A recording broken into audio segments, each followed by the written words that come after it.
He's Michael Vick. I guess he's now the former NFL quarterback, Michael Vick, after 13 seasons. Are you officially retired, Mike? Yes, I'm officially retired and happy. And happy. Even if you got a phone call right now, let's say you got a phone call next week, you're officially retired. Oh man, that would be tough. Because I still love the game of football. So it would definitely be something that I would think about and consider. But I had ankle surgery in March, and that may slow me down a little bit. And I'm slowly but surely recovering in about 80% right now. So that would also I would have to take that into account.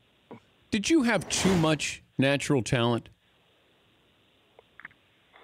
Yeah, I think so.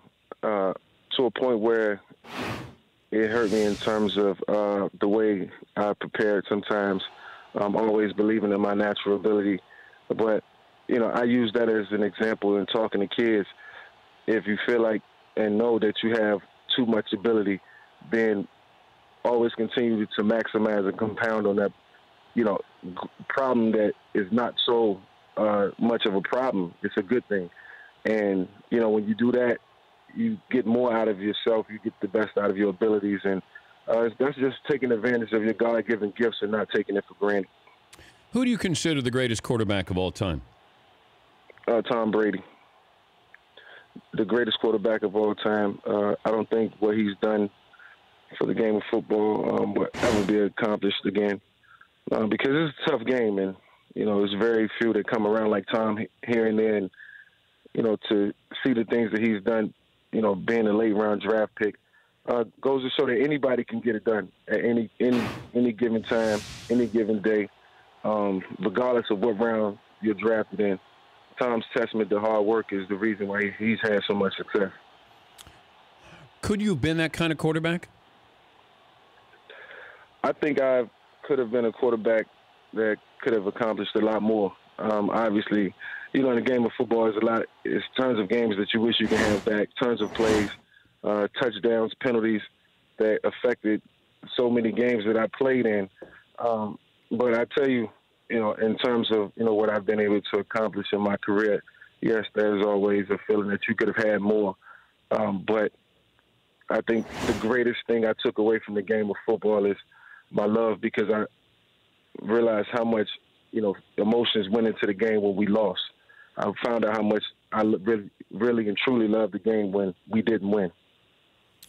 What was the highlight? If I said to somebody who never saw you play, watch this and you'll understand Michael Vick, what would it be? So many plays. I think,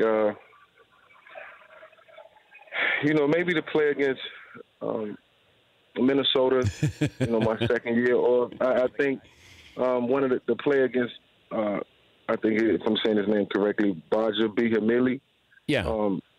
In Green Bay in that playoff game in 2002 when he had me on the sideline. I just pushed him off me directly into the sidelines and was able to scramble and make a great play. But the pure will that I had at the time and my desire to just be great was unbelievable at that time. And, I can always look back and say, I appreciate that part of my game and my career. Did you ever apologize to a defensive player? Yeah, I think I have on multiple occasions. There were times where I dominated the game so much that I started to feel bad about what I was doing. It was an eerie feeling, but yeah, I was able. It was fun at the same time. But I'm like saying to myself, "Man, you're doing too much. Just scale back a little bit." And I did that when I was young. Wait, you held back because you were embarrassing people so badly? Yeah, but we was probably up by 20, 30 points. Okay. So it was merit to it. It was reasoning for it. We're talking to Michael Vick, now formerly retired, spent 13 seasons in the NFL. Explain the Colin Kaepernick comments, and then it feels like you walked him back a little bit on he should cut his hair. So just to get it out, get the record straight, what were you saying about Colin Kaepernick and what he should do? I think at the end of the day, what I said, I should have never said. I think it was taken out of context in regards to what I was, trying to convey.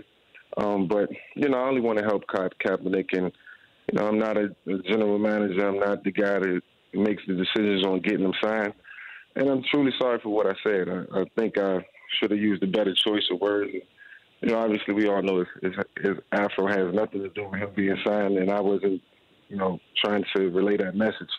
It was just more so about, helping him at the end of the day. And, in all my interviews, all I have ever tried to do was help him and talk positive and, spoke about the things that I think were the issues and reasons why he probably hasn't been signed. But, was always optimistic and believing that he will be at some point. And, if you listen to all my interviews or look at them, I just did one previously last Friday in Virginia.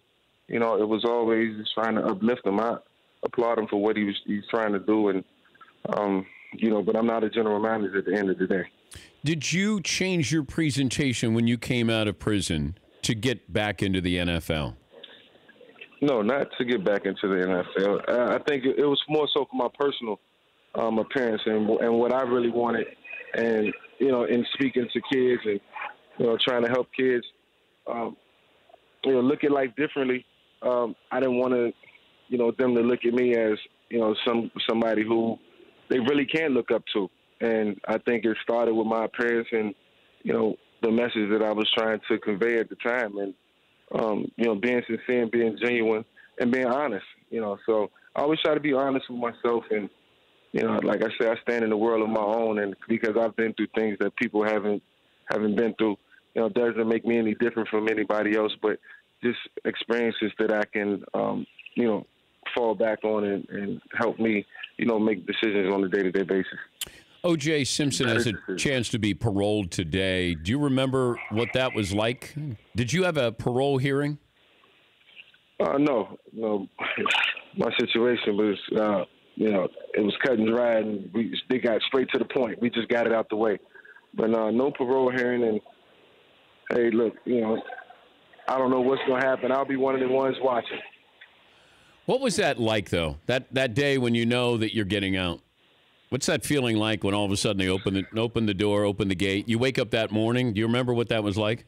It's an unexplainable feeling because when you walk that walk and you live that life for so long, it's sad to say that you kind of adjust to it, and you tend to call that home. Really?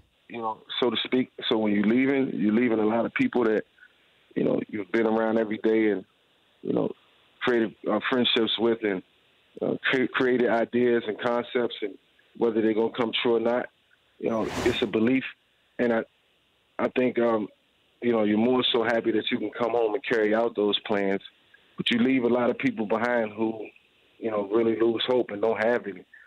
So it's twofold, and I have a lot of respect for guys in the prison system because they're smart guys, but they just need an opportunity. They just need a chance, and if you provide that, then and if they get it, then I think a lot of them will make true on it.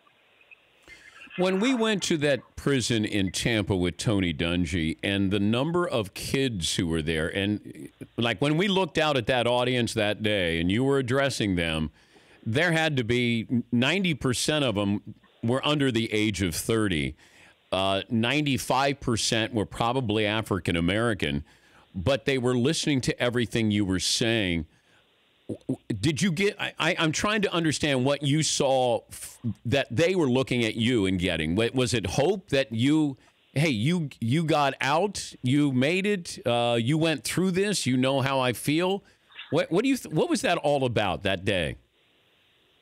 I think it was just all about them sizing me up first and foremost because I was where they once were, and looking me dead in the eyes to see if what I was saying was really genuine, and not just standing up to be talking because I've been where they were or where they were at. It's because I understand the difficulties surrounding imprisonment, and I didn't ask for it. I created that for myself, and I had to live it. So I know how to inspire those guys. We all sat around and inspired each other some days where we all were crying and we all feel like, we could do better. And so it was, just moment where I tried to embrace it, and I think they all did as well. Were you a target in prison? No, absolutely not. No, it was, it was just difficult on just spending 23 hours a day not being able to do the things that you're accustomed to doing or having freedom. So that's difficult for everyone it is. So, everybody was at ease. Were you the best football player in there? Yeah, obviously. Well, I don't. Did you get to play quarterback, or did you say, I don't want to play quarterback, I want to be running back, or I want to be a wide receiver? No, we didn't play. Oh, you didn't play football at all? No, we threw the ball around one day, but that was about it. Oh, because I'd go. I mean, I'm tired of quarterback. I want to play wide receiver here, man. Yeah, no. I was. That's dangerous. That's dangerous. I always play with a helmet and shoulder pads. What are you going to do? Do you want to coach?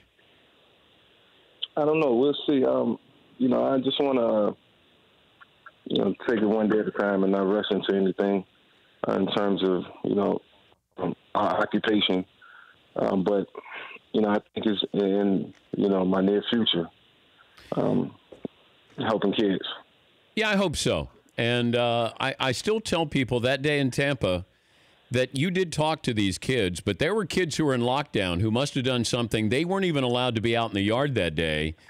And, and you went around to every single one of those kids in lockdown, and it wasn't like it was on camera, and you spoke to them. Because I walked around and I was watching, and I don't know what you were saying to them, but you did go around and talk to every one of those kids. So that day had left a pretty strong mark on me as well. So I hope you continue to do it, Mike. I will. I continue to do good work and continue to try to help as many people as I can in my lifetime. Good to talk to you, Michael. Thank you, and we appreciate your time. Thanks, Dan. Always a pleasure. That's Michael Vick, now officially retired at the age of 37. Imagine you have so much talent that you have to take it easy or you feel bad about a defensive player. The Dan Patrick Show, weekday mornings on Audience.